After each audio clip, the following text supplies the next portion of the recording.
Surat crime બ્રાન્ચે Udhna વિસ્તારમાંથી એક દેશી પિસ્ટલ સાથે આરોપીની ધરપકડ કરી છે।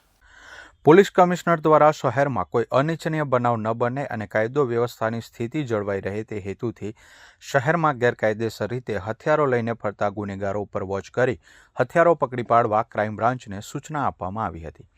જેથી ક્રાઇમ બ્રાન્ચની ટીમ વર્કઆઉટમાં હતી ત્યારે મળેલ બાતમીને આધારે ઉધના BRC 3 રસ્તા સતનામનગર અંબે માતાજીના મંદિરની બાજુમાં આવેલ ચા નાસ્તાની લારી પાસેથી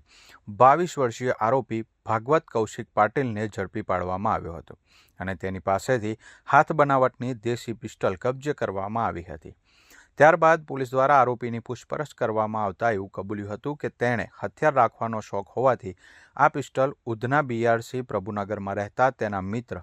કાલુ ભાવસિંહ બિચ્છુકાટા પાસેથી આશરે 5 વર્ષ પહેલાં લીધી હતી અને ત્યારથી પોતાની સાથે રાખીને ફરતો હતો। પોલીસે આરોપી વિરુદ્ધ ગુનો નોંધી આ પિસ્ટલ વડે તેણે ગુનો આચરેલ છે કે કેમ તેમજ હથિયાર આપનાર ઈસમ વિશે માહિતી મેળવવાની કાર્યવાહી ચાલુ કરી છે।